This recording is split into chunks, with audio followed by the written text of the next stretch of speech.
Começa agora o Meia Pantufa.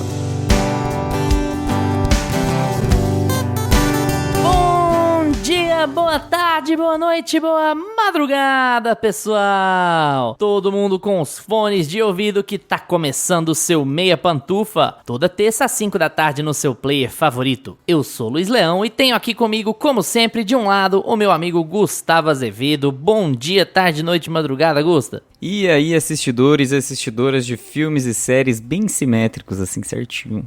E também, como sempre, do outro lado, meu amigo Lucas Abreu. Bom dia, tarde, noite, madrugada, Lucas. E aí, cinéfilos e cinéfilas do Meia Pantufa? Na semana de gravação desse episódio, o diretor Wes Anderson tem nos cinemas brasileiros seu último filme, Asteroid City, quase 2 meses depois dos cinemas americanos. E a gente resolveu aproveitar a ocasião para falar sobre outras obras de Wes, que é conhecido pelo seu estilo único de filmagem e direção de arte. Como em todos os de terno e pantufas, a gente tentou trazer 3 filmes de estilos um pouco diferentes para tentar falar sobre a filmografia do diretor como um todo. Desde seu primeiro longa, em 96, até Asteroid City, de 2023, o que une as obras de Wes Anderson? Quais características de seus filmes o tornam um diretor que chama tanta atenção? Antes de começar, um aviso. Você já tem seguido a gente no seu agregador favorito? Aproveita que o episódio ainda tá no início e clica em seguir. É rapidinho e você se torna o primeiro a saber sempre que o Meia Pantufa tiver conteúdo novo. E tem outra coisa bem importante. Se o seu agregador de podcast tem um sistema de avaliação, dá uma notinha boa aí pra gente no Meia Pantufa. Geralmente é um sistema de estrelas logo no começo do seu feed. Basta clicar no podcast e avaliar. Quanto mais avaliações boas, mais os agregadores distribuem o Meia pras pessoas interessadas. E agora você também pode participar diretamente do Meia Pantufa. Se você estiver ouvindo a gente pelo Spotify, é só abrir o episódio e responder a enquete da semana. Qual o seu filme favorito do Wes Anderson? É rapidinho e a sua resposta vai ficar publicada no episódio. Mas, sem mais delongas, é hora de vestir as roupas de gala, porque a gente tem Wes Anderson no De Terno e Pantufa.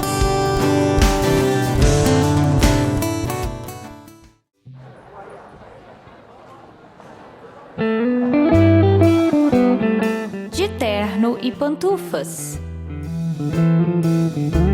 Wes Anderson é um cineasta nascido em 1969 no Texas. É conhecido por características muito peculiares que não vou entrar em detalhes agora, vou perguntar para os meus amigos, vai ser o nosso primeiro tópico de discussão. Mas começou muito vinculado às comédias, começou muito vinculado aos irmãos Wilson. Sim, é o Owen Wilson do Bater ou Correr em Londres, em Chicago, em Las Vegas, em Nova York, parte 3, e também por Meia-Noite em Paris.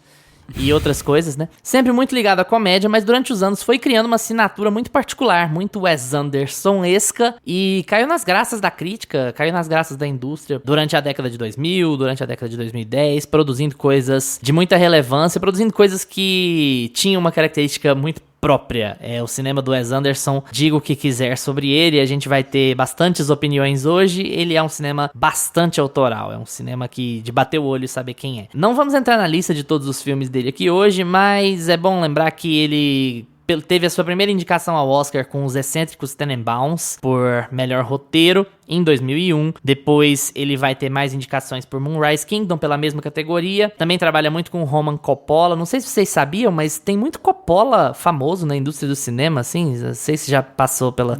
É uma máfia de Coppola. Pelo filtro de informações de vocês, sabe? Tem o Roman Coppola indicado a Oscar, tem a Sofia Coppola indicada a Oscar, tem o Francis Ford, tem o Nicolas Cage, tem uma galera aí. E aí a gente tem também o grande filme do Wes Anderson em termos de Oscar, evidentemente, em termos de academia, é o Grande Hotel Budapeste de 2014, vai ser um dos que a gente vai abordar hoje. E aqui a gente decidiu esse tópico, como a gente falou na introdução, por conta da exibição de Asteroid City nos cinemas brasileiros. A gente tá gravando no dia 13 de agosto, o filme entrou em cartaz no Brasil na última quinta-feira, e ele entrou em cartaz nos Estados Unidos em 16 de junho. É mais um daqueles enormes lapsos como a gente teve com Não Não Olhe ano passado, que acaba prejudicando muito a bilheteria do filme internacionalmente, né? Porque a gente mesmo não foi ver no cinema. E teve muito cinema no Brasil que resolveu nem passar, pra vocês terem uma ideia. Mas a gente fala um pouco mais sobre isso quando chegar o momento dele. Bom, vou começar como sempre com o Gusta. Quando a gente fala de Wes Anderson, é difícil fazer um resumo, claro, né? São muitos filmes já, trabalhando desde 96. Mas o que te vem na cabeça quando a gente fala de Wes Anderson? O Wes Anderson é um cara de assinatura única? Definitivamente, né? Eu acho que ninguém faz filmes como ele faz. É muito particular mesmo. a forma como o Wes Anderson produz os filmes dele, e ele foi se sofisticando, né, na forma com que ele faz os próprios filmes. Então ele descobriu uma maneira de levar a equipe dele junto ali para colocar materialmente tudo que ele pensa, né, aquela cabeça cheia de toque dele, e ele conseguiu ir afinando a equipe, o elenco de cada filme vai se agrupando cada vez mais para fazer com que os projetos dele fiquem cada vez mais com a carinha dele, né? Então ele realmente tem uma assinatura. Esses dias eu tava vendo no Reels um cara falando assim que a gente não pode associar a simetria e a paleta de cores ao Wes Anderson, porque o Wes Anderson é muito mais do que isso. Ele usa isso para contar histórias muito envolventes, etc e tal. Isso tudo por causa da discussão que teve em torno de gerar imagens via inteligência artificial que se pareciam muito com Wes Anderson lá, né? Então eu pegava lá personagens de Succession e colocava lá simétricos, com a roupinha meio década de 20, 30, aquela coisa meio com a paleta de cores bem ousada, né? Uma coisa meio colorida. E aí ele argumentava que na verdade nunca vai substituir, né? Nunca pode substituir. E assim, eu entendo que no fim das contas o trabalho do diretor é muito mais do que isso. Mas eu acho que o Wes Anderson foi se deixando levar durante a carreira dele para esse preciosismo estético. E aí acaba que, principalmente nos últimos filmes dele, o que marca ele é a estética, sim. Então, tanto uma estética... Spoiler. Dentro spoiler de opiniões. Spoiler de hoje, spoiler de opiniões do episódio.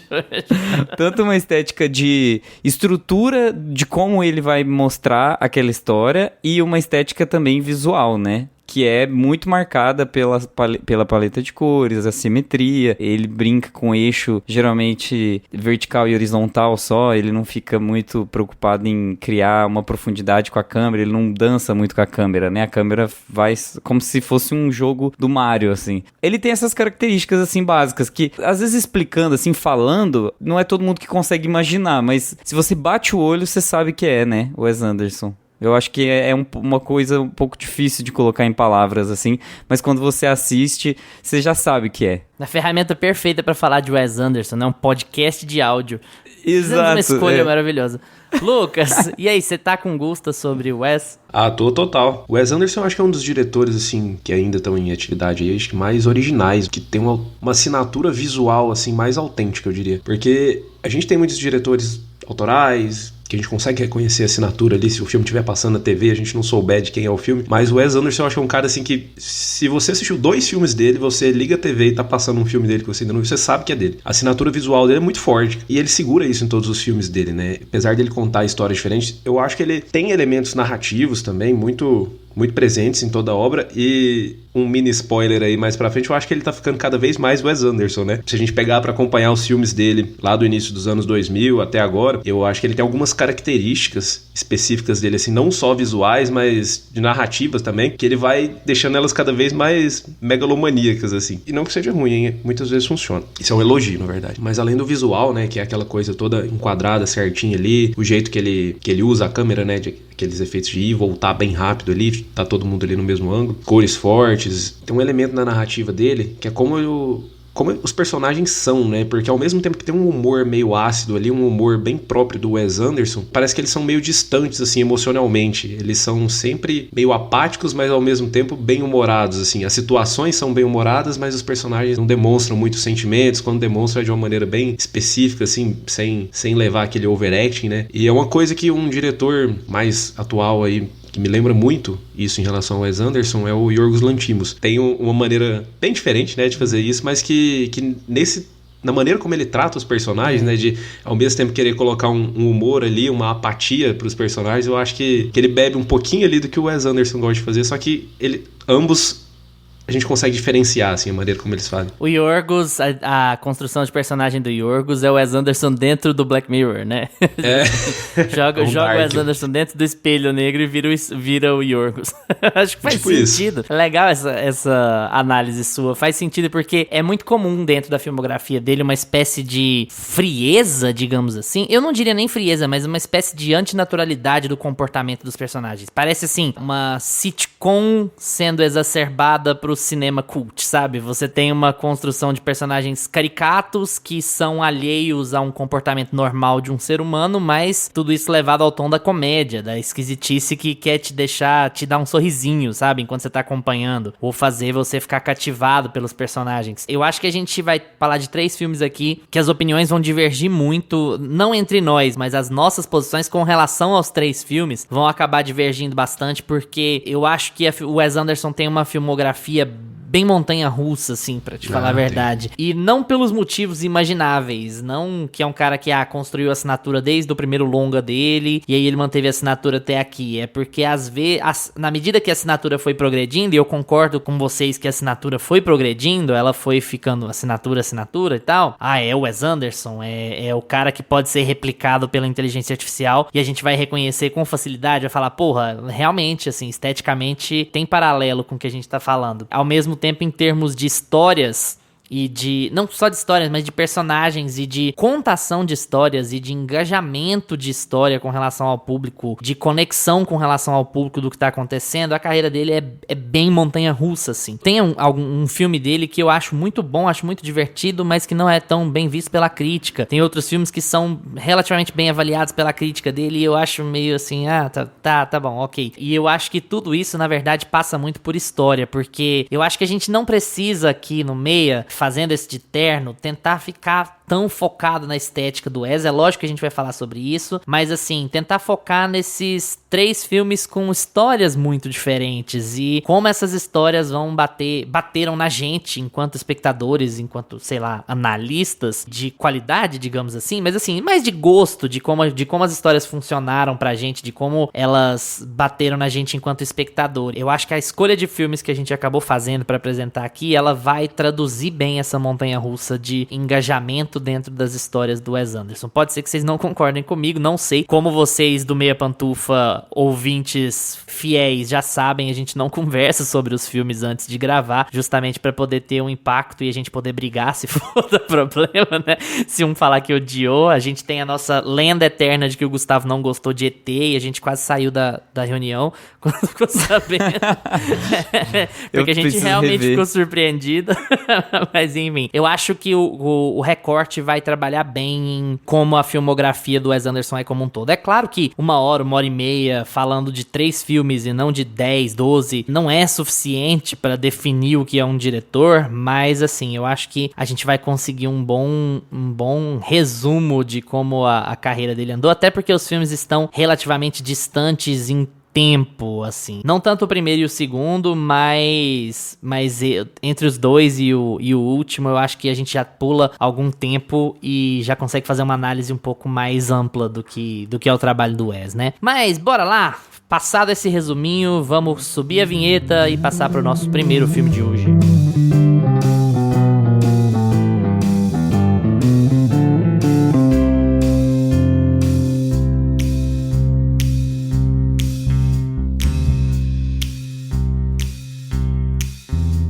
O ano é 1965, estamos em uma ilha muito pequena, com uma população muito reduzida, e temos um casal de 12 anos de idade, um jovem escoteiro e uma jovem atriz, que estão apaixonados e a ilha vai passar por uma tempestade e eles resolvem fugir, desaparecer no meio do mato, enquanto a ilha tá esperando a chegada dessa tempestade, mas como essa tempestade pode ser perigosa e os meninos são muito jovens, a família, o chefe da polícia, o chefe dos escoteiros vão todos atrás dos dois pra descobrir onde eles estão, pra saber se eles estão bem, pra proteger a vida deles. Enquanto isso, a gente vai acompanhando não só a busca por eles, mas o que eles estão fazendo nessa aventura romântica, nessa road trip dentro de uma ilha, nessa island trip dos pré-adolescentes. Esse é Moonrise Kingdom de 2012, dirigido e escrito por Wes Anderson, escrito também pelo Roman Coppola, parceiro de longa data do Wes. Ele assina vários dos roteiros, no caso de Asteroid City ele não assina o roteiro, mas ele assina a história, quem assina o roteiro é o Wes. Então, uma coisa que a gente já vai conseguir perceber aqui no Moonrise Kingdom e que vai ser falado, já dava pra saber antes e dá pra saber depois, depois, é que o Wes Anderson, além da assinatura, ele também é conhecido pelo casting de ensemble, né? Pelo casting de enormes estrelas fazendo pontinhas aqui e ali. É aquele tipo de diretor que a gente olha e fala, como é que esse cara conseguiu juntar essas 10 pessoas num filme só, sendo que a maior parte dos diretores sonharia em trabalhar com 2, 3 dessas pessoas no mesmo filme. O Wes Anderson tá sempre com 10, 11, e eles fazem todos os filmes dele. Então é também uma assinatura do Wes, né? E está aqui presente no Moonrise Kingdom. A gente tem Frances McDormand, tem Tilda Swinton, tem Edward Norton, tem Bruce Willis, tem Bill Murray, como sempre, assim, é a galera toda. Mas Moonrise Kingdom eu vou passar primeiro pro Gusta antes de falar qualquer coisa, antes de entrar em detalhes, mas gostaria de dizer, pra não termos brigas, sejam gentis, porque esse é um dos meus filmes favoritos da vida. Eu, inclusive, tenho dificuldades de revisitá-lo, não só porque ele não tá no streaming, mas porque, como a gente conversou com o Márcio semana passada, né, tem alguns filmes que a gente tem tanto carinho por eles, que a gente tem um pouco de medo de revisitar, de ficar vendo com frequência e falar, poxa, mas o filme não é tão bom quanto eu achava que era, ou quanto eu sentia que era. Então é um filme que eu tenho dificuldade de revisitar, porque eu tenho um carinho imenso por esse filme, mas vou dar meus motivos depois. Queria passar pro Gusta primeiro. Gusta, e aí, fala um pouquinho sobre Moonrise Kingdom. Moonrise Kingdom, ele tá bem avançado, né, na filmografia do Wes Anderson. Eu acho que depois da gente conversar aqui nesse episódio, a gente pode até fazer uma parte 2, se a gente gostar, se quem tá ouvindo gostar, pra gente recuar um pouco e fazer lá do comecinho da carreira dele. A gente, por exemplo, tá pulando o Fantástico Senhor Raposo, né? Que um monte de as gente animações, vai achar uma heresia, né? A gente pular ele. Mas... A gente tirou também Os Excêntricos Tenenbaums, que é considerado, assim, o primeiro grande filme dele pro público, né? Assim, a gente tá realmente fazendo uma escolha bem nossa, né? Então, entendam que é pra gente fazer um episódio legal pra vocês e não pra prejudicar o diretor. Mas enfim, eu acho que assim, Moonrise Kingdom não é meu filme preferido, já adianto aqui, mas eu acho que ele tem grandes atributos, inclusive o primeiro deles, na minha opinião. O design de produção, ele não é desenhadinho, ele não é montadinho, ele é todo feito em locação. Então ele tem aquele desafio do Wes Anderson ter que olhar pra natureza, olhar pra uma ilha, né, pra árvores e troncos e rios e encontrar simetria na natureza. Então é quase como se fosse aquela coisa meio bucólica, assim, né? Ele olha pra natureza e tenta encontrar perfeição nela. É bem bonita a fotografia desse filme. Então, pra mim, é um dos pontos altos, assim. Mas eu ainda acho que o Wes Anderson arrasa no Papercraft, sabe?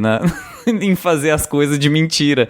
Então, eu acho legal. Eu acho que o filme fica um pouco mais rico em questão de profundidade. A narrativa parece que fica mais crua. Você vê aqueles personagens no rio, na floresta, no mar, na praia, então você sente que eles realmente estão ali, então faz mais sentido dentro da história, parece que eles estão mais dentro do que eles estão vivendo ali, então eu acho que esse é um dos pontos altíssimos. E o segundo ponto alto do filme pra mim é que ele é um filme que tem um elenco infantil muito, muito legal, que é um elenco infantil inclusive que cresce com o Wes Anderson e é usado vários desses atores em outros filmes futuros dele, e isso é muito legal, porque os atores cresceram com o Wes Anderson e aprenderam, é quase como se ele fosse uma escola, assim, né? A escola Wes, que você vai lá e faz o filme daquele jeito, atua daquele jeito mais mecânico que a gente tem falado e tudo mais, e depois faz outros projetos que não tem nada a ver. Então, dá pra ver que as crianças se sentem confortáveis com a direção dele. Ele é um diretor que parece dirigir muito bem os elencos infantis dele. Isso não só aqui em Moonrise Kingdom, reflete muito lá na frente nos outros filmes, que inclusive a gente vai conversar sobre eles. Então, eu acho que tem esses dois pontos, assim, que destoam, assim, de qualidade do filme. E aí, eu acho que de pontos negativos, eu acho que infelizmente...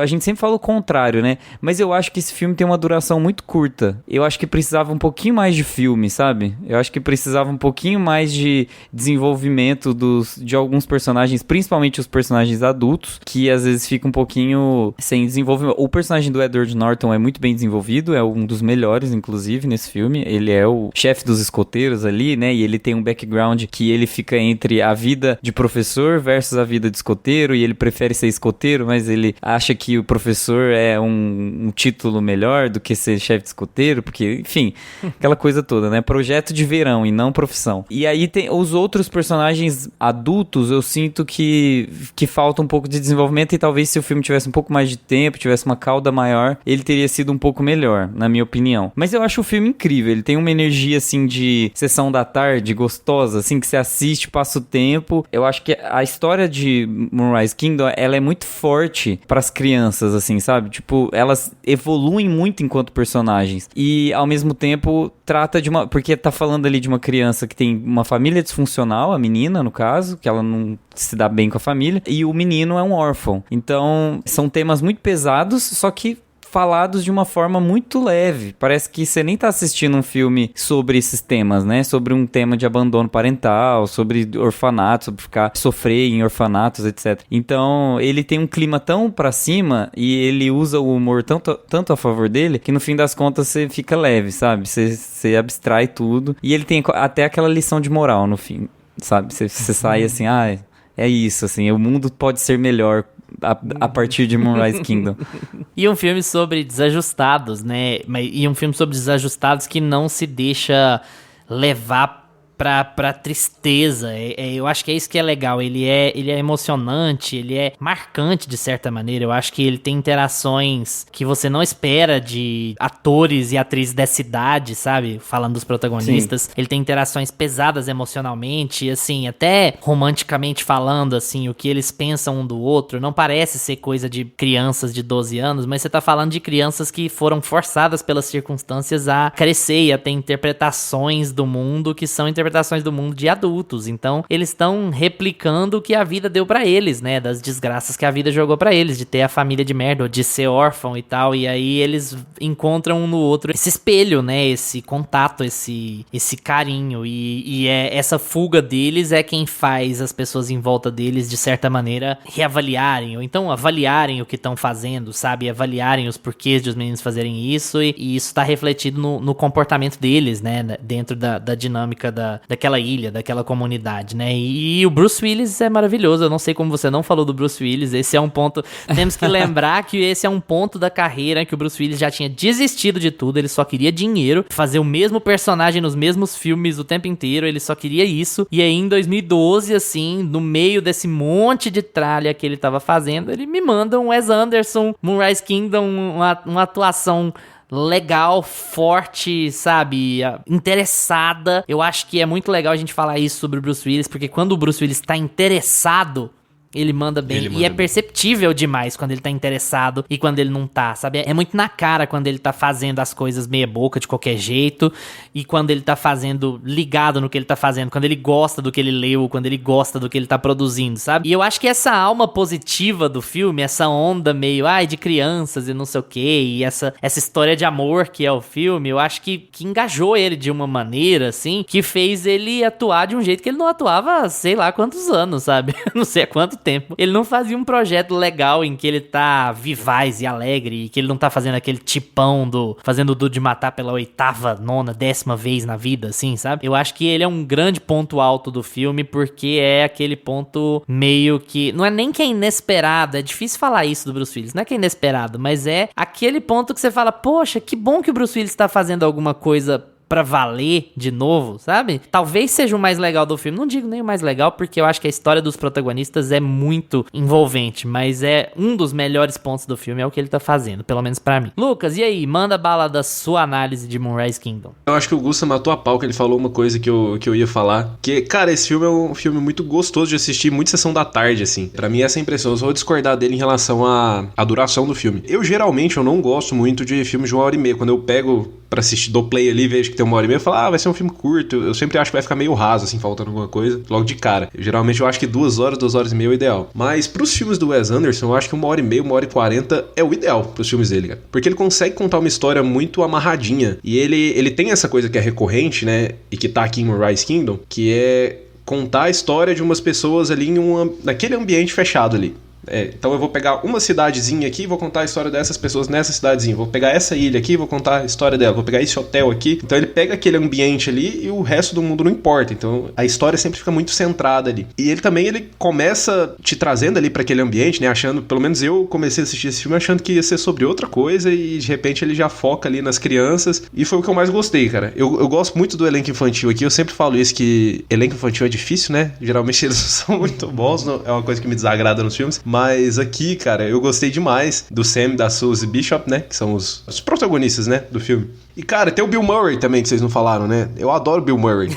Tudo que ele tá, cara. Por que falar de Bill Murray e Wes Anderson? Ele tá em todos os filmes do Wes Anderson. Aí já descamba. O Bill Murray. Cara, mas o Bruce Willis, eu olhei de novo e falei, é o Bruce Willis? Tá com um cabelinho ali, cara. Eu falei, nossa, que legal, é o Bruce Willis, cara. E meio que eu não esperava, sabe, o Bruce Willis num filme do Wes Anderson. Aí eu olhei e falei, que legal. Mas eu acho que todas as atuações aqui estão bem, assim, tá todo mundo bem encaixado. Parece que tá todo mundo de bom humor, né, pra fazer esse filme. Essa é a impressão que eu tenho, assim. Acho que em todos os filmes do Wes Anderson eu tenho essa impressão. Todos que eu vi, né, até hoje. Menos o Jason Schwartzman. Ele sempre parece estar meio emburrado, meio chateado. Mas eu acho que é, mas cara. eu acho que é ele, né? É que... E aí ele é assim.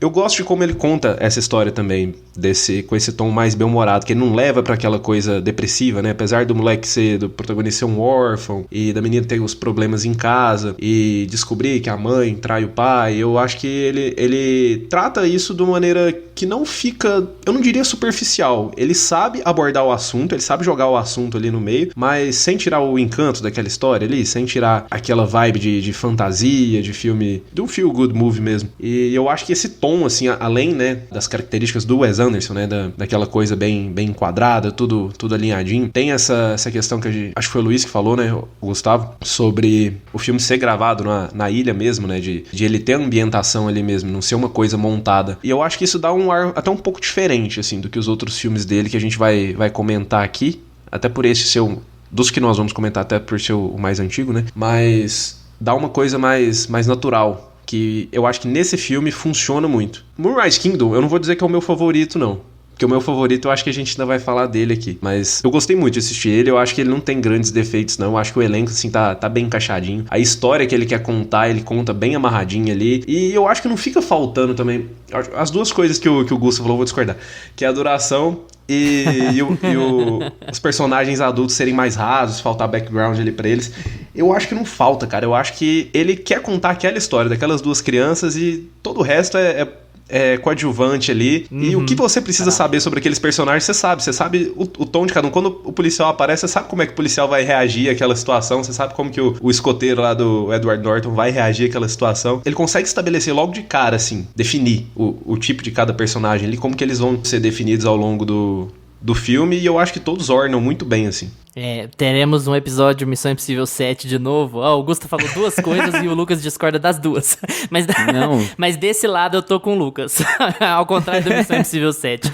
Porque eu concordo com o Lucas sobre como a história é contada, assim. É o ponto de vista dos meninos, e os meninos têm que ter mais relevância. Então eu vou fazer muita história A e pouca história B, porque minha duração é curta mesmo, e porque eu acho que o que carrega esse filme ele tem alma, sabe? Ele é um filme que tem alma. Ele tem um espírito, e isso passa pela história. E isso parece vazio eu falando por falar do filme, mas isso vai fazer mais sentido em paralelo quando a gente for falar de outros filmes dele aqui durante essa gravação, pelo menos do meu ponto de vista. Esse é um filme em que a história é muito cativante. O Wes Anderson, quando ele tá no auge dos seus poderes, ele não tá sendo estilisticamente maravilhoso. Ele tá escrevendo histórias cativantes, ou no mínimo ele tá escrevendo histórias que tem personagens cativantes. É aí que o Wes Anderson vai bem. O Wes Anderson não é um bom do meu ponto de vista, o Wes Anderson não é um bom diretor, não é um bom cineasta porque ele é simétrico ou porque ele é colorido. Ele é um bom cineasta porque quando ele faz bons filmes, ele escreve histórias engajantes. Sejam elas infantis, sejam elas mais adultas. Também tem uma definição, assim, de o que é adulto, né? Porque eu acho que tem todo esse ar de personagens caricatos em quase todos os filmes dele, que dão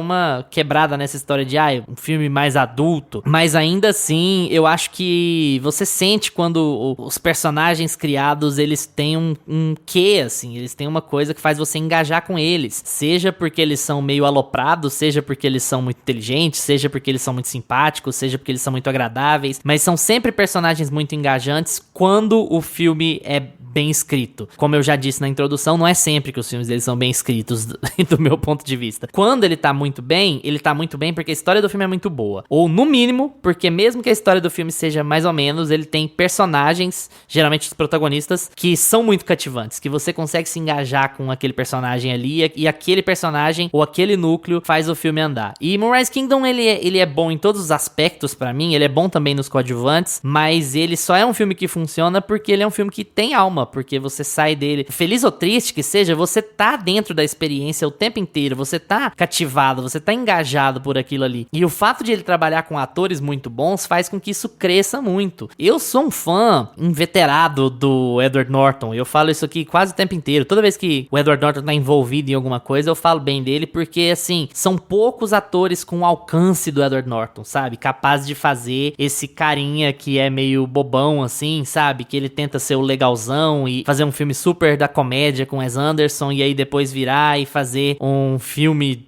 cabeça dificílimo do Fincher, ou então dirigir o próprio Thriller e ser um personagem fechado, ou a própria estreia dele, que ele era um personagem que tinha transtorno, tinha, entre aspas, né? Não quero entregar um filme que não tem nada a ver, mas enfim, As Duas Faces de um Crime, que é a estreia dele nos longas, ele foi indicado ao Oscar pela estreia dele nos longas, então assim, e era um filme muito sério, muito pesado, né? Era uma espécie de drama de tribunal, assim, e é impressionante o alcance que ele tem, e isso tá muito visível em Moonrise Kingdom, sendo colocado em paralelo com a outra história americana, o Clube da Luta, por exemplo. Ele é um cara que consegue se dar muito bem, tanto na comédia quanto no drama, e isso engrandece o papel dele aqui, né? Porque quebra um pouco aquela expectativa que a gente tem, e é a mesma coisa que a gente pode dizer, guardadas as imensas proporções do Bruce Willis no filme. A gente se acostuma tanto a ver o Bruce Willis de um jeito mais sério, de um jeito mais filme de ação, sabe? Enlatado pra poder passar no Space, fazer catálogo pro Megapix, é que a gente fica meio, sabe? Quebra as expectativas quando ele faz filmes mais leves, faz comédias e tal. E ele vai muito bem. É bom lembrar que o Bruce Willis começou assim, né? O Bruce Willis começou uma espécie de sitcom. Era um programa de TV que era meio comédia, meio policial e tal. E o próprio Duro de Matar, ele é legal porque ele é sério, mas ele é meio atabalhoado, né? Ele cai, ele tropeça, ele machuca. Cara, é bom porque ele manda muito bem no humor, né? Só que ele tem aquela cara sisuda, né? Do policial mesmo, né? Então ele cabe certinho nesse personagem aqui. Então, assim, é um filme que eu acho maravilhoso. E eu queria perguntar um negócio pra vocês, bem rapidinho, antes da gente passar pros próximos. Eu tenho uma opinião de que se uma pessoa nunca viu nenhum filme do Wes Anderson, esse aqui seria um excelente filme de entrada. Vocês não acham? É uma boa, sim. Tanto é que quando eu falei que ele usa muita locação e deixa o filme respirar um pouco mais, assim, de não ter essa estética pesada, talvez seja bem por isso mesmo que você pensa nisso. E eu acho que ele não se intromete tanto quanto o diretor, né? Porque ele tem uma veia de falar como voz de direção ali nos filmes dele. E nesse é o que ele menos fala. Ele deixa os personagens falar mais por si. Então talvez seja o mais tradicional deles ali. Eu acho que seria uma boa também, uma boa porta de entrada para o Wes Anderson, apesar de eu ter conhecido o Wes Anderson por O Grande Hotel Budapeste, que nós ainda vamos abordar aqui, e foi uma boa porta de entrada também. Não, foi engraçado você falar por onde a gente conheceu, porque eu conheci ele com os Excêntricos Tenenbaums na locadora, e eu aluguei esse filme quando eu era muito novinho, e aí eu assisti esse filme e eu falei assim, gente, esse filme não tem graça nenhuma, e eu tinha, sei lá, tipo assim, 12 anos, 11 anos ainda, no outrora de locadora, sabe? E eu não entendi o filme, e aí eu voltei com a fita pra mulher e falei assim, moça, esse filme é chato.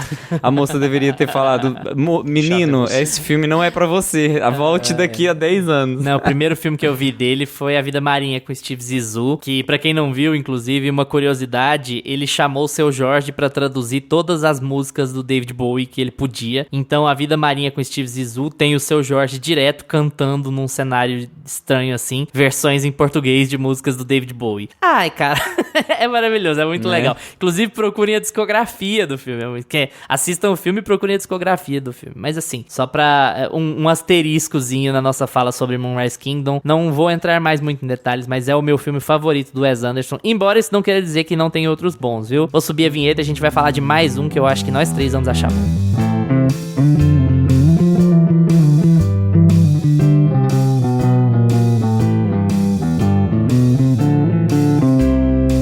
Nesse filme a gente acompanha o concierge Gustav do Grande Hotel Budapeste, que está situado na República de Dubrovka. É um país que não existe. E o filme está situado entre a Primeira e a Segunda Guerra Mundial. A gente vai acompanhar um hotel e o seu concierge contando diversas histórias lá dentro, inclusive a história do seu sidekick, como que a gente vai falar isso?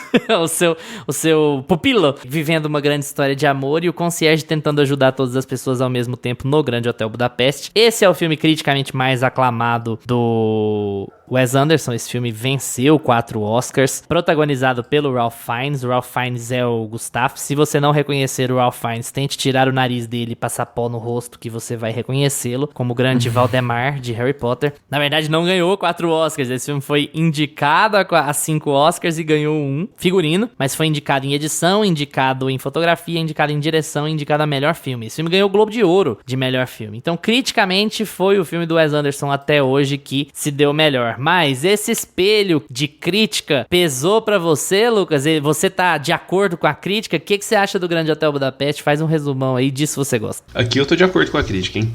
Cara, esse daqui, acho que a gente ainda vai fazer um top 3 no final, né, pra ver a ordem, mas esse daqui é o meu filme favorito do Wes Anderson. E foi minha porta de entrada, né, pra Wes Anderson. E logo de cara, eu já gostei muito desse... Eu acho que esse elemento visual, né, que a gente tanto fala do Wes Anderson, que o Gusto começou falando no episódio, a gente tá vendo uma obra audiovisual, né, e... Cara, eu acho que é uma marca muito registrada dele, e que aqui em Grande Hotel Budapeste chama muita atenção, assim. Acho que mais do que nos outros filmes dele vinham chamando, e a gente ainda vai falar de um próximo filme. Ele vem dando um upgrade nessa maneira como ele trata a fotografia e os elementos visuais no filme dele. E em Grande Hotel Budapeste foi um filme assim que me pegou de cara, porque ele é um filme rápido também, que as coisas, você não pode tirar o olho da tela assim em 2 segundos. Moonrise Kingdom ainda tem mais silêncio, ainda tem mais as coisas acontecendo, os personagens interagindo. O Wes Anderson ainda tá contando uma história que não é muito verborrágica assim o tempo todo, né? Aqui em Grande Hotel Budapeste você tem um personagem contando histórias, né? Então é aquela coisa o tempo todo, né? Ele conta uma história aqui que já vai pra um personagem ali que já emenda ali, então tem aquela voz de fundo ali, aquela narração o tempo todo. Então é o tipo de filme que você não pode piscar, assim, nem um pouco, que você acaba ficando perdido. E isso me pegou, assim, de vez, cara. Quando eu dei play no filme, eu lembro que eu não tinha visto nada do Wes Anderson ainda, né? Foi o meu primeiro filme dele, e tava sendo muito aclamado, e indicado a Oscar. Eu falei, cara, vou assistir. Quando eu assustei, tinha acabado o filme, cara. Foi uma coisa, assim, muito... Sabe aquele filme que parece que não tem um respiro? Num lado positivo, não é aquele filme que você sai exausto. Por isso que eu falo, os filmes dele eu acho que tem a duração exata, assim, que tem que ter. Eu acho que nisso ele não erra, ele sabe contar a história redondinha, assim. Eu não sinto em nenhum filme dele, e aqui no Grande Hotel Budapeste, eu não sinto que fica sobrando nada ou que fica faltando nada. Até porque, né, como eu tava falando, o Grande Hotel Budapeste ele é bem verborrágico, né? É muita coisa acontecendo, assim, e as coisas vão acontecendo de uma forma muito rápida, já corta de uma cena pra outra. Quando você vê, as situações já se resolveram ali, já resolveu a situação de todos os personagens, e eu gosto desse ritmo que ele dá pra essa história aqui. Eu acho que Moonrise Kingdom e Grande Hotel Budapeste tem uma diferença muito grande em ritmo, e os dois funcionam, e o Wes Anderson consegue mandar bem, tanto num filme um pouco mais lento, apesar de curto, mas um pouco mais lento, né, em Moonrise Kingdom, e um filme com um ritmo um pouco mais acelerado aqui em Grande Hotel Budapeste. Esse filme é frenético, né? Frenético. Ele não é frenético, assim, os irmãos Safdie, mas ele é frenético, tipo... Pô, calma, respira, você vai morrer engasgado, calma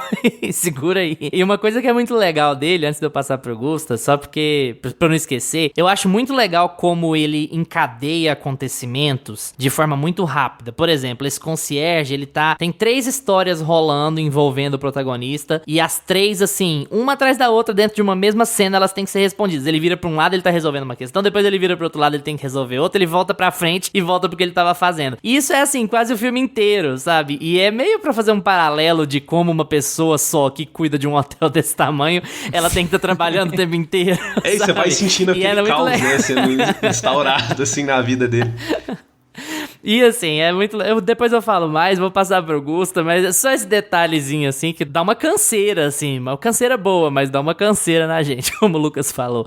Gusta, e aí, Grande Hotel Budapeste? Gente, eu amo esse filme. Eu concordo com tudo que o Lucas falou em questão de ritmo. Ele é realmente um filme de ritmo. E é legal. Parece... Sabe quando você tá assistindo a abertura ali do Spider-Man, esses novos aí de animação? Puxa um personagem, aí fala assim, não, esse aqui depois eu vou contar. Aí ele vai pra outro lugar. Não, esse aqui é um cara muito legal. E esse aqui...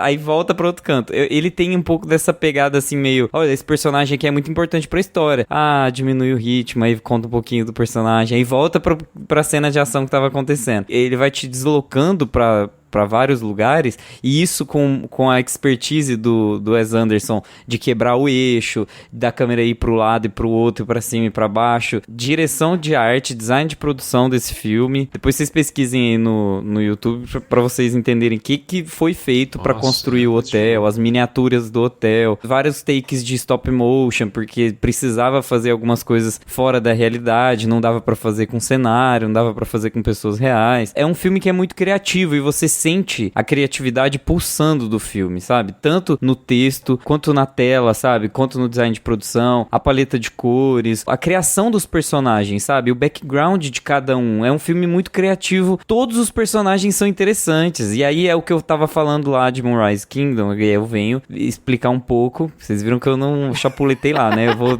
deixar meu argumento pronto aqui.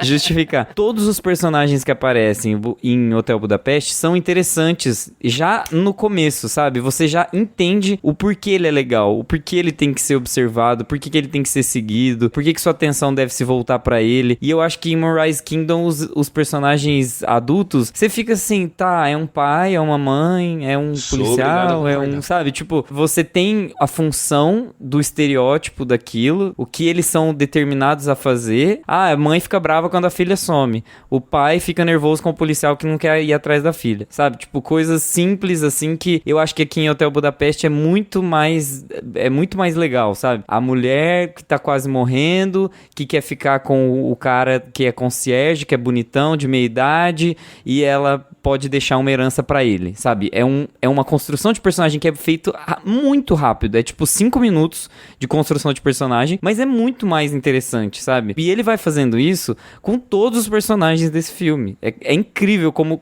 todos os personagens têm um backgroundzinho, até os personagens lá pra frente, que são os amigos do concierge que possuem hotéis e vão ajudar ele lá na missão, também são legais de ser apresentados, né? Não são só cameos, assim, você não fica só com aquela impressão de que eles estão ali pra servir um papel, não, mas então quer dizer que ele tem uma rede de amigos, existe uma rede de concierges, então parece que tudo é criativo, tudo é inventivo, tudo é interessante, sabe? Todos os personagens e todos os movimentos de câmera e todo o cenário é importante. Eu acho que Hotel Budapeste ganha nisso. Ele é um filme que ele é muito único. Eu acho que ele realmente é a obra de arte do Wes Anderson por causa disso. Ele dificilmente vai conseguir reproduzir toda esse virtuosismo, sabe? Que ele conseguiu replicar aqui. Cara, eu acho que essa é a cereja do bolo, assim, desse filme. Ele pega todas essas situações e consegue tornar tudo muito, muito interessante mesmo. Porque são... Você pega, vou pegar uma situação de roubo, uma situação de assassinato, um caso de amor, uma relação de amizade, o caos de um hotel, a fuga do presídio. Então ele pega todas essas situações, assim, que já são interessantes quando você vai contar uma história, né? E ele consegue misturar tudo ali no filme de uma maneira que não fica bagunçada. Ele sai daqui, ele explica esse personagem aqui e as coisas vão se emendando, né? Parece que as peças vão se encaixando e eu acho que isso tudo deixa o filme cada vez mais interessante, ao passo que você vai acompanhando ele ao longo do filme. Eu acho... Vai ser mais uma daquelas vezes, isso vai acontecer muito nesse podcast, viu? Já aconteceu muito e vai continuar acontecendo. É mais uma daquelas vezes em que a gente tem que fazer certos tipos de separação. Ainda que Moonrise Kingdom seja o meu filme favorito do Wes Anderson, e vai continuar sendo, O Grande Hotel Budapeste é um filme melhor, na minha opinião. E assim, como fazer essa diferença? A gente faz essa diferença talvez pelo nível de dificuldade de execução. Eu acho mais complicado de escrever, mais complicado de executar, mais complicado de montar, mais complicado de fazer ser atrativo, mais complicado de fazer ser engajante. E isso tudo dá muito certo, porque eu não sei o que clica, o que casa, mas dá tudo muito certo. E ele te confunde, ele te bagunça a cabeça às vezes, assim, mas você acaba alinhando as coisas no fim das contas, assim. Você vai percebendo as histórias se amarrando na medida que o filme vai andando, mesmo que ele te deixe sobrecarregado no começo, sabe? Nas primeiras partes. Você vai aprendendo a se adaptar àquela situação do mesmo jeito que o concierge aprendeu a se adaptar àquela situação, àquele trabalho, àquela vida dele. Então, aquilo ali é o cotidiano dele, não é o nosso. A gente vai pegando na medida que a gente vai acompanhando ele.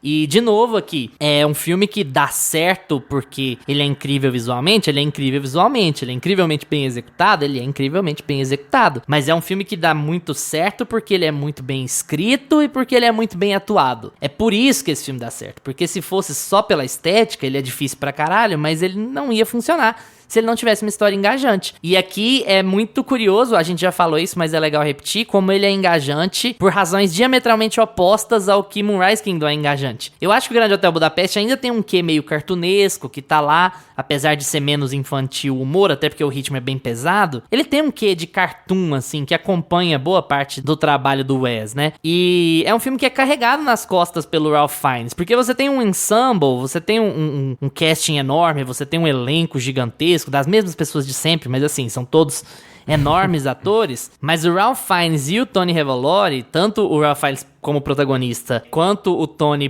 por ser o fio de história amorosa que tem ali no filme, eles dão um show de carisma tão grande que eles fazem você se engajar com aquela história. Então não importa que ela te sobrecarregue no começo, porque você tá engajado, você gosta daqueles personagens, você vai levar a história pra frente. E você vai confiar que aquela história vai acabar de um jeito compreensível, porque os personagens vão te carregar, sabe? Quando você alia esse excelente trabalho de atuação e você alia o excelente roteiro que foi escrito com o trabalho incansável de construir o hotel e de construir as cenas do hotel, o trabalho de execução, de produção do filme mesmo, você tem um resultado excelente. Eu ainda acho o Grande Hotel Budapeste excelente. Hoje eu acho que eu gosto mais dele do que eu gostei da primeira vez que eu vi. Porque a gente assiste naquela corrida do Oscar, né? A gente assiste vários filmes de uma vez e a gente acaba ficando meio, né, meio fazendo uma competição interna, dividido com outras coisas e tal. O tempo faz muito bem pra muitos filmes, né? A gente discutiu isso um pouco com o Márcio. E eu acho que esse é um daqueles casos. Esse é um filme que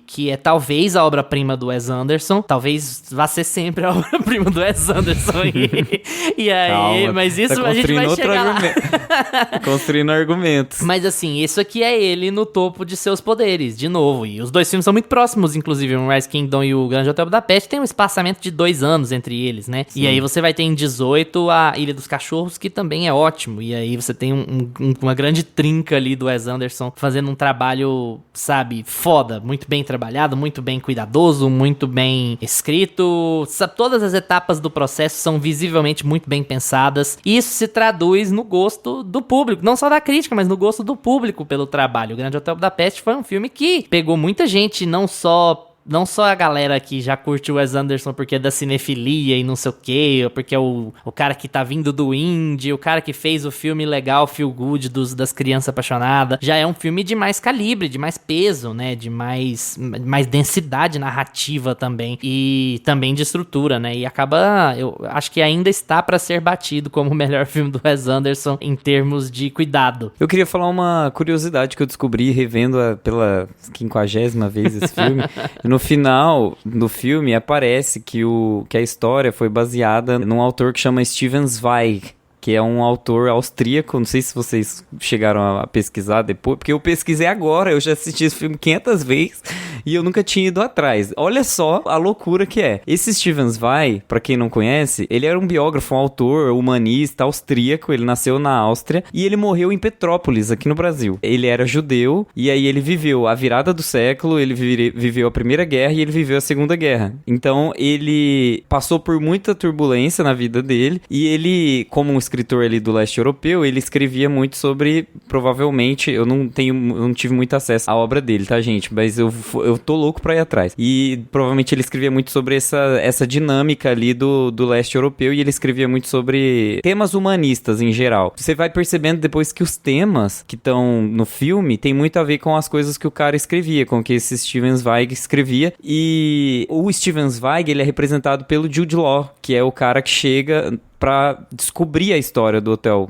Budapeste, né? Então, e esse Steven Zweig, ele volta pro Brasil exilado, porque ele era judeu, e aí ele escreve pela última vez uma história de guerra, assim, uma história sobre a Segunda Guerra, a Primeira e a Segunda Guerra, e ele se mata e o fim é bem trágico. Mas eu não sabia que o cara era exilado aqui no Brasil, tinha ligação com Getúlio Vargas, tinha treta com a Segunda Guerra e tal. Fica aí a informação e vai pesquisar depois, quando acabar o filme, ver os créditos, que eu esqueço de fazer isso também. E aí depois de 10 anos que eu fui fazer. E ele acabou cunhando o termo de que o Brasil é o país do futuro, né? Isso já no final da vida já Isso, tava é esse aqui. cara, Ele, é esse aí. É engraçado, porque vira uma grande ironia na própria cultura brasileira, né? Essa própria ideia de que o Brasil é o país do futuro, ela é ironizada na cultura brasileira, ela é ironizada na música. Legião cita isso numa música deles de forma muito sarcástica, né? Porque é um bom Teve reflexo. que vir um cara de fora pra falar isso. E é um bom reflexo de, Tipo isso. de como a gente... do que acham do nosso país e do que a gente acha do nosso país, ou do que a gente acaba fazendo com ele, né? Bom, puta fugida de tópico, mas enfim.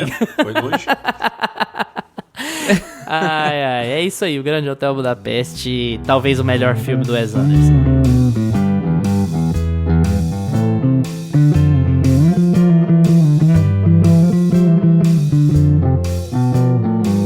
E agora pulamos pro filme que está em cartaz agora nos cinemas, em alguns cinemas, não em vários.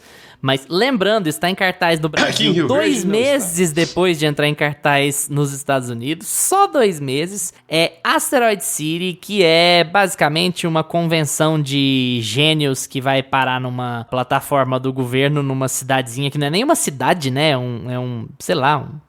Tem umas 3 casas lá.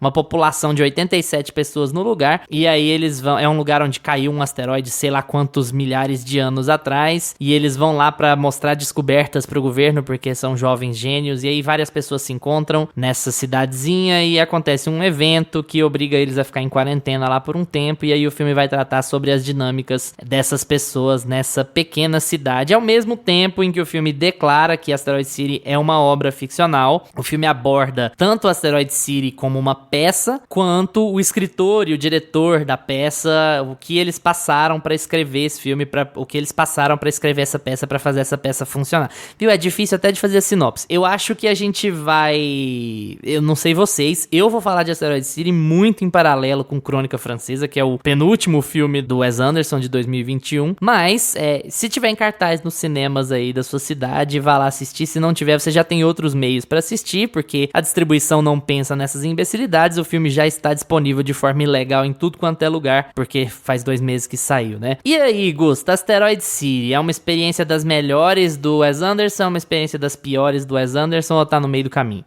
Gente, só eu fiquei lembrando de Oppenheimer, se fosse... Nossa, eu ia falar. Paleta Por causa de das cores. bombas atômicas, né?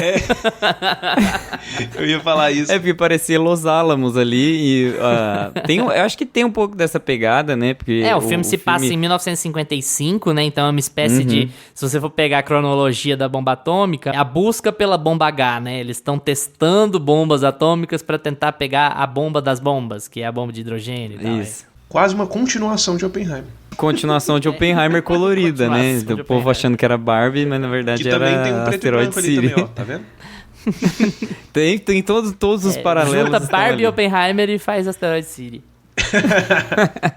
Não, e tem toda essa... Gente, parece ser brincadeira, mas tem paralelo sim, tem porque muito. Asteroid City é uma cidade construída meio de papercraft, que eu tava falando lá no começo do episódio. Toda nessa carinha meio de papel desenhado, assim, parece que é falso, né, de propósito, porque foi inspirado numa peça de teatro. Então, eu acho que é o filme mais falso esteticamente do Wes Anderson, assim. Ele é um filme que propositalmente é o filme mais...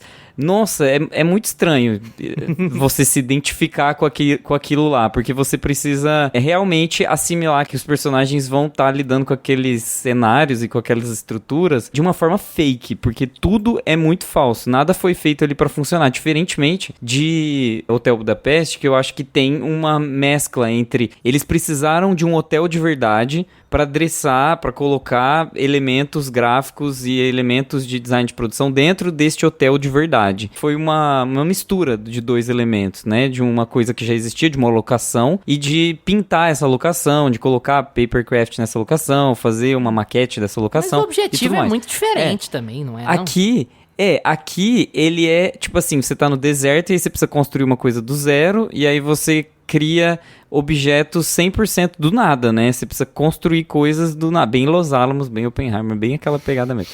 E aí você precisa criar essas casinhas, esses bares, essas coisas do nada, e aí tudo fica muito plástico, tudo fica muito... Você consegue perceber que aquilo ali é fake, né? E propositalmente. E isso é uma coisa que poderia ter sido um ponto negativo, que pareceu que ia ser meu argumento de negativar o filme, mas eu amei. Eu achei que, tipo, o sol pegando em todos aqueles elementos, aquela textura falsa, tudo tem foco nesse filme. Eu achei incrível como ele conseguiu focar. Como que lente que ele usou?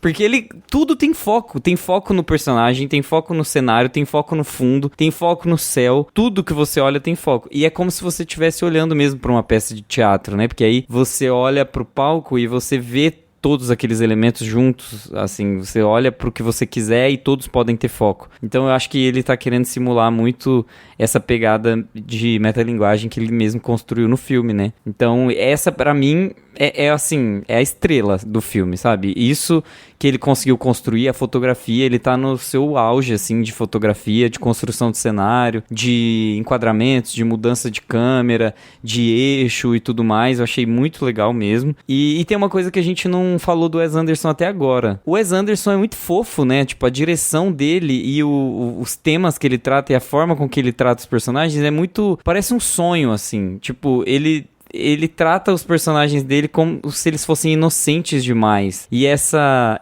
pegada que a gente falou da caricatura da atuação e dos personagens serem mais secos, eu acho que tem um pouco a ver com isso, sabe? Parece que os personagens nesse filme, principalmente, não tem muita malícia. Os personagens lá da parte colorida, tá? Tô falando. Eles não entendem muito o que é o certo e o que é errado. Eles só são, sabe? Ah, eu sou muito inteligente. Ah, eu sou uma atriz e aqui é tudo falso. A minha mulher morreu e eu não contei ainda pros meus filhos. Tipo, como se aquilo não tivesse impacto, sabe? Como se eles fossem muito narcisistas pra tomar determinada ação, mas na verdade aquilo não impacta porque eles são meio bobinhos, assim, que eu acho que tem até um pouco a ver com o conflito do personagem central lá no final do filme. Mas no fim das contas, assim, o que eu acho? Eu acho que esse filme, ele tem todas essas complexidades de atuação, de personagens, de cenário, só que ele é muito complexo, sabe? Ele tem muitas camadas. O Wes Anderson aqui nesse filme, ele foi muito além do que o espectador precisava ver. Ele foi muito dentro da cabeça dele, assim, sabe? Eu acho que ele construiu uma história dentro da história, que conta a história e o ator que questiona a história. E ele começou a criar uma metalinguagem que foi um pouco... mais prejudicou do que ajudou o filme. Mais trouxe elementos desagradáveis pro que você tá assistindo do que ajudou a concluir o raciocínio dele. Que, na verdade, até agora eu não sei qual foi. Então... quando você acaba o filme, você fala assim, gente, o que esses personagens queriam me contar, sabe? Pra que eu assisti esse filme? Então ficou uma coisa meio assim, é tudo muito bonito, é tudo muito fofinho, os personagens são todos engraçadinhos e bonitinhos, e são personagens bem Wes Anderson, e eles caminham por cenários Wes Anderson, e enfim, falam do jeito que sempre falaram. Mas o que eles me falaram mesmo? Você sai no final do filme com essa impressão, assim, meio... que esse filme foi sobre o quê, caralho? Eu fiquei exatamente com essa impressão, cara. O Gusta começou falando, né, da identidade estilística, né, do visual que tem aqui nesse filme, que além de tudo que a gente já cansou de falar, que tá todo mundo cansado de saber de como é o visual do Wes Anderson, né, aqui é tudo muito plástico, né, tudo muito, parece que é de brinquedo, parece que é de massinha. Aquele trem, eu adorei aquele trem no começo, esse cenário todo artificial mesmo. Cara, pra mim a melhor coisa do filme é como o Wes Anderson evolui na identidade estilística dele, porque essa coisa de, eu vou colocar essas pessoas ali num deserto, mas também é uma peça e eu preciso trazer essa artificialidade ali do cenário do teatro, mas eu também preciso que elas usem esse cenário sem parecer, né, que elas estão num palco, e eu acho que isso funciona muito bem no filme. Mas eu acho que o trunfo desse filme é o visual, só. Porque a narrativa é uma bagunça, é uma salada, assim, porque eu acho que não é nem que o filme é complexo, eu acho que ele fica confuso. Eu acho que ele tenta inserir camadas ali que não deixa ele com uma história complexa, difícil de você entender, mas ele vai ficando confuso. Vira uma bagunça e vai deixando até desinteressante a história no meio do filme. Eu comecei engajado no filme, tudo, tá, vamos acompanhar a história dessa família aqui, né, desse pai que chegou com as crianças aqui na cidade. Eu acho que a história vai focar nele. E aí, de repente, já volta ali pro diretor da peça, já volta pra uma outra situação. E eu tive uma dificuldade de me apegar com os personagens nesse filme. Então é bem o que o Gusto falou, né? Eu acho que é o filme mais esquecível dele, assim, porque ele tem uma identidade visual que chama muita atenção, além de ser uma coisa que já chamava atenção nos filmes dele, mas é uma coisa, por ele trazer essa coisa mais plástica, né? Eu acho que chama mais atenção ainda, né? As cores fortes e aquela coisa do deserto. Essa coisa do Wes Anderson da inocência, né? De contar essa história com essa pegada um pouco fantasiosa, um pouco, não diria nem que infantil, né? Mas inocente mesmo, né? Tá aqui presente e isso eu gosto no filme, mas o filme se perde muito. É totalmente confuso. Você termina o filme, tá, esse filme foi sobre o quê? Eu tô bem com Gusta nesse... Um programa de TV apresentando uma peça de teatro sendo escrita por um escritor que tá mostrando a peça de teatro para alunos de você tá teatro vendo um filme dele. que é um programa que é uma muito peça... Cara, pois é, a gente vai se difícil. perdendo. E Dirigida por um diretor, porque você sabe que é o Wes Anderson falando, né? Então, tipo, tem várias camadas. Então, eu acho que isso deixou, pelo menos comigo, me deixou com muita dificuldade de me apegar com qualquer personagem desse filme. E aí eu fiquei meio perdido, assim, tá, mas aí vai voltar pra esse personagem, ele só vai falar isso. Qual que é a importância de ser um programa de TV? Por que tem que ter um programa de TV ali? Pra mim isso não fazia sentido, não tinha uma importância assim no filme. Ficaram muitas coisas jogadas, sabe? Esse elemento de ser um teatro, de ser uma peça, de ter que mostrar os bastidores, de ter que mostrar que é um programa de TV. Pra mim ficou tudo muito jogado, eu não sentia assim que tinha uma necessidade de ter toda essa bagunça, de ter todas essas camadas, sabe? E o Wes Anderson já tem essa coisa que a gente comentou, né? Ele tem um bom humor, mas os personagens, eles não são muito sentimentais, eles têm aquela coisa que eles são mais distantes, assim, né? Com os personagens já sendo assim, eu acho que dificulta mais ainda. Esse filme, ele é a pior coisa que um filme pode ser. Ele não te dá caldo nem pra você odiar ele. Ele é um filme que é absolutamente em branco, assim. Porque um filme, quando ele é muito ruim, ou quando ele é muito polêmico, ou quando ele é muito impactante, no mínimo, eu não tô sugerindo que as pessoas façam polêmica por fazer polêmica, não é isso. Mas assim, no mínimo, ele te causa alguma coisa. E esse filme não me causa nada, assim. É uma experiência, cara, é chocante. E eu ainda acho ele melhor do que a Crônica Francesa. Eu vou fazer esse paralelo várias vezes. Eu acho a Crônica Francesa chatíssimo. Mas eu acho que os dois filmes têm geralmente os mesmos problemas. Eu acho que eles têm o problema de uma pessoa que se escorou demais no visual e na confiança que as pessoas têm no visual dele. E ele tá com a técnica refinadíssima pro como criar e pro como filmar aqui. Refinadíssima. Mas o filme não tem nada mais que isso. Nada mais. E por que eu falei tanto sobre conexão com os personagens nos outros dois filmes? Porque aqui você não gosta nem desgosta de ninguém. Ninguém te causa nada nesse filme, assim. Isso é veneno pra um filme que... Não pra todo filme, mas pra um filme que se pretende roteirizado, se pretende com uma história a contar, com uma coisa a dizer. Você não pode ser inatingido pelos personagens. E você é inatingido por todo mundo nesse filme. Ninguém nesse filme te causa nada, assim. É uma experiência divertidinha de cinema, assim, não é uma merda, não é genial. Você vai ver, você vai dar umas risadinhas, você vai achar umas coisas engraçadas, você vai rir das esquisitices, você vai rir das filhas do Jason Schwartzman, porque elas são muito fofinhas e bonitinhas e tal, fazendo um ritual com a mãe delas e tal. Mas assim, sabe? Não entrega nada além do... Um filme não entrega nada além do set dele, sabe? Não entrega nada além do set e das câmeras dele. Como que isso pode ser funcional, assim? Se fosse uma apresentação de slides, funcionaria. Talvez. E é uma coisa assim... Se fosse um filme mudo... Não é que você vai sair do filme odiando ele, você vai dar umas risadinhas, ele é engraçadinho e ele é muito bonito. Só que tem uma cara, assim, de diretor que se perdeu no personagem. E como é o segundo filme dele em sequência que me passa essa sensação, isso me preocupa um pouco. Porque... É um pouco vibe Tim Burton. Nossa, você matou a pau agora. É um pouco vibe Tim Burton. Cara, pelo amor de Deus, não se escora no que você sempre fez e pronto. Não é suficiente, não vai ser suficiente. Como que você não sabe que os seus filmes bem-sucedidos são bem-sucedidos pelo conjunto da obra e não só pela sua estética? Parece que ele viu os vídeos de AI dele lá, como seria Star Wars se ele tivesse dirigido, e falou, não, beleza, eu tô na crista da onda, agora eu vou fazer uma coisa bem Wes Anderson mesmo. E focou muito mais em set design do que em qualquer outra coisa. Cara, é um filme que ninguém te agrada, sabe? Quem tá matando a pau é a Scarlett Johansson. Mas com o quê? Usando o quê? Ela tem o quê pra fazer? Ela tá bem porque ela tá bem, e porque é um alívio ver a Scarlett Johansson fazer coisa fora da Marvel depois de tanto tempo, sabe? Mas assim, ela não tem nada pra trabalhar. O Jason Schwartzman, coitado. Sinceramente, o Steve Carell, coitado. Né? Sabe, é um cameo igualzinho os cameos do MCU, o Steve Carell tá ali. É só pra você falar, o Steve Carell, sabe? E entre outras pessoas, sabe? O Matt Dillon tá fazendo o que ali? A Maya Hawke tá fazendo o que ali? Sabe, é gente que não tem o que produzir porque o texto não entrega nada pra ninguém. O seu Jorge aparece. O seu Jorge aparece porque é amigo do Wes, né? Tá lá na Vida Marinha, faz trilha pra ele direto. Enfim, mas é uma sensação muito ruim de se ter num filme. A sensação de que você saiu dele que não fazia muita diferença você ter visto, assim, sabe? Ele não te causou nada. Semana que vem ele não vai significar nada pra mim, assim. Eu achei... ainda acho a Crônica Francesa pior, porque eu acho a Crônica Francesa monótono. Mas eu tenho uma sensação de autoindulgência tão grande, sabe? Um diretor que acha que só porque ele tá trabalhando demais no design de produção, ele pode abrir mão de outros aspectos do filme, que é a antítese do que é o Grande Hotel Budapeste. É a absoluta antítese do que é o Grande Hotel Budapeste. É um filme muito bem feito, mas que não tem alma. Mas eu sinto que ele... Não é nem questão dele abrir mão de outros aspectos do filme. Eu acho que ele tá querendo trazer um outro estilo de narrativa pros filmes dele. Isso já lá com Crônica Francesa, né? Em Grande Hotel Budapeste, ele consegue linkar várias histórias e tornar tudo parte do conjunto da obra ali, né? E agora ele tá querendo intercalar, né? Várias sketchzinhas assim juntos, mas não tá funcionando. Ele tem que perceber que não tá... A Crônica Francesa é um conjunto...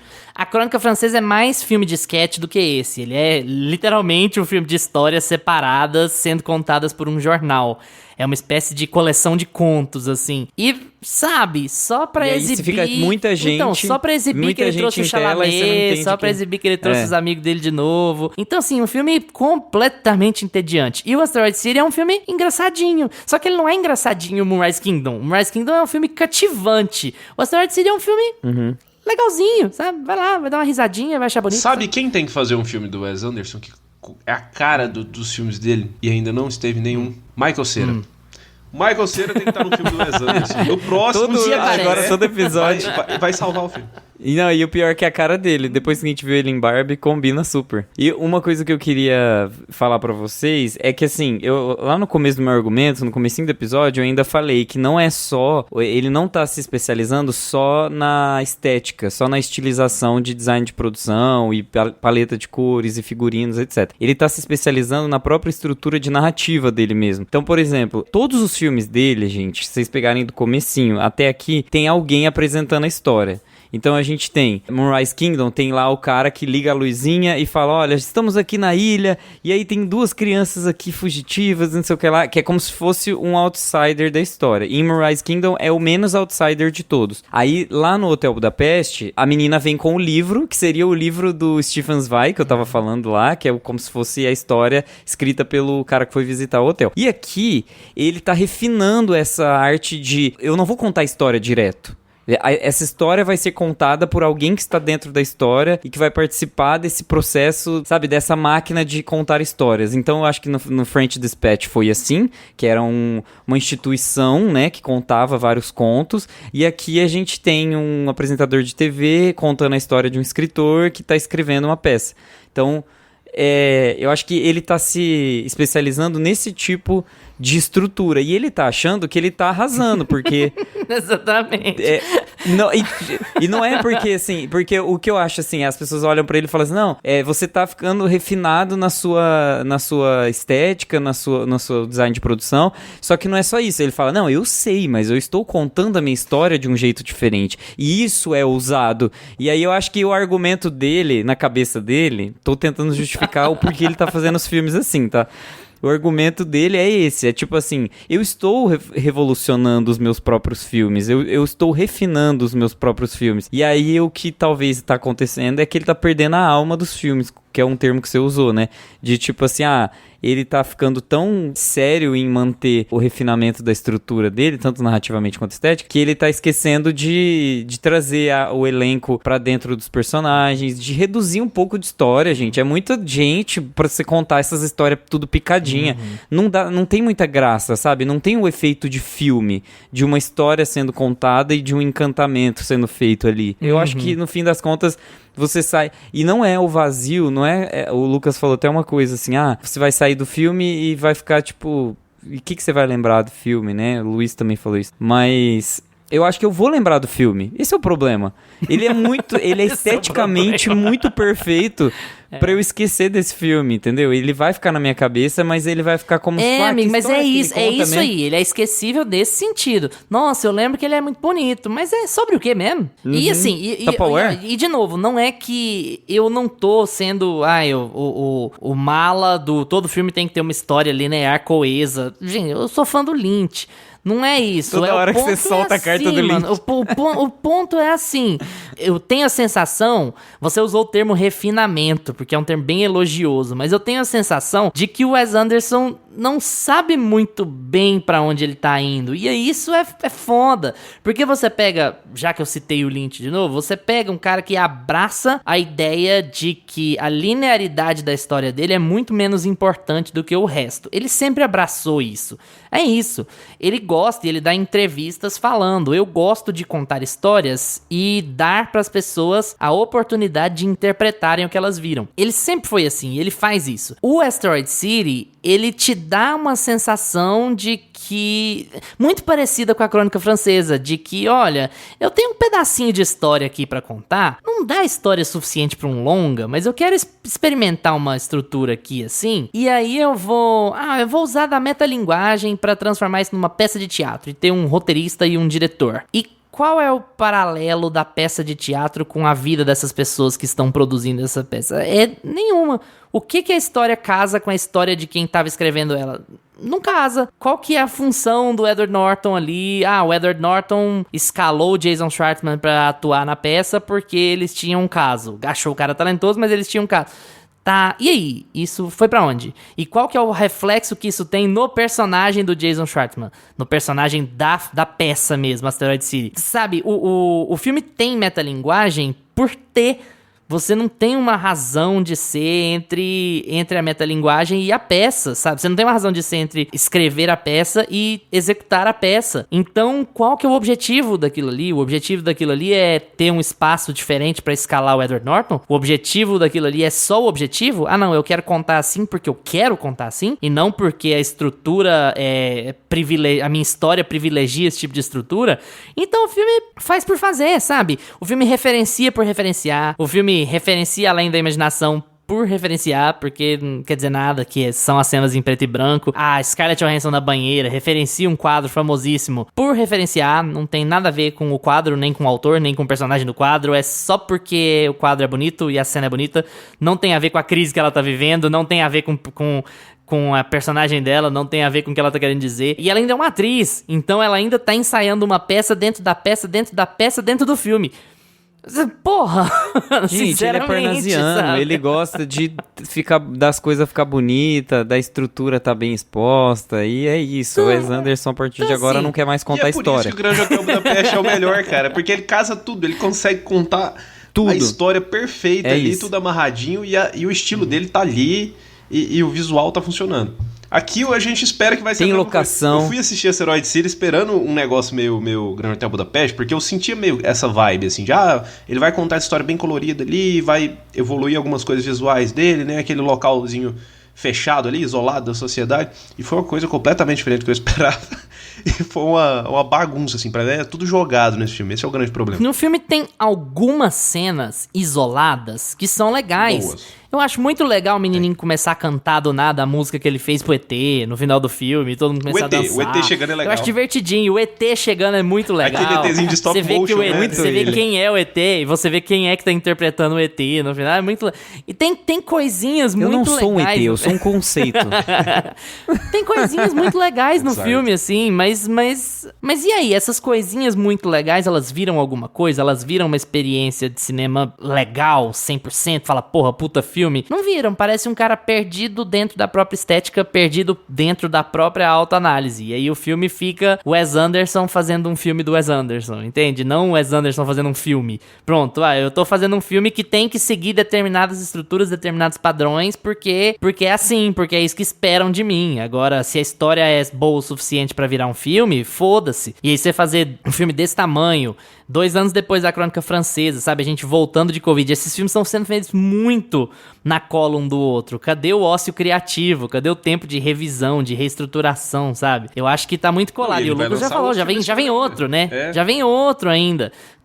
Porra, sinceramente. Então, assim, parece feito a toque de caixa. E é muito triste você falar isso, porque o Wes Anderson, mesmo que não seja dos maiores cineastas da face da Terra, é um cara com assinatura e é legal você acompanhar a gente com assinatura, sabe? Porque você pensa, poxa, é legal, o cara tá fazendo um negócio diferente do que os outros estão fazendo, é bom isso. Nessa era que a gente vive, que todo blockbuster é igual, assim, que toda história é igual, que os diretores são os mesmos, os roteiristas são os mesmos, as histórias contam a mesma coisa do mesmo jeito. É legal você apostar nos poucos diretores, roteiristas que ainda tem assinatura, que ainda tem capacidade de conseguir financiamento e de conseguir elenco pra fazer um filme com assinatura própria. Então, assim, eu acho que ele estabeleceu o páreo dele muito alto e ele tá numa descendente, sabe? Nos últimos filmes dele. Ele tá numa descendente na qualidade dos filmes dele. E, como eu falei em Montanha Russa, pode ser que volte, vai saber. Pode ser que daqui a pouco ele lance um filme que seja bom pra caralho. Porque ele sempre foi meio montanha-russa, sabe? Ele é um diretor muito novo também, assim, ele tem muitos filmes, mas ele é novo, ele ainda vai fazer muita coisa. Ele ainda tem muita, como vocês mesmos estão falando, ele vai lançar filme atrás de filme. Uma hora vai sair umas pérolas aí. Exatamente. A gente gosta de ver o povo trabalhando. Vamos, lança filme e vamos vendo o que é bom e o que não é.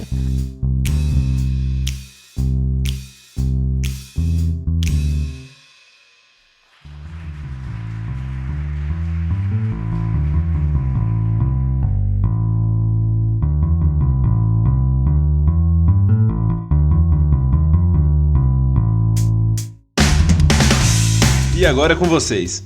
Gostam dos filmes do Wes Anderson? Não faz muito seu estilo? Não se esquece de responder a nossa enquete aí no Spotify e vamos estender essa conversa no Instagram ou no Twitter, @meiapantufa. Valeu pela atenção de vocês. Tchau, Gusta. Tchau. Tchau, Lucas. Tchau, galera. Lembrem-se de seguir a gente nos seus agregadores de podcasts preferidos: Spotify, Apple for Podcasts, Deezer, Amazon Music. Terça-feira a gente tá de volta com mais Meia Pantufa pra vocês. Tchau! Este podcast tem locuções de Lucas Meleiro e Carla Ribeiro e edição de Luiz Leão.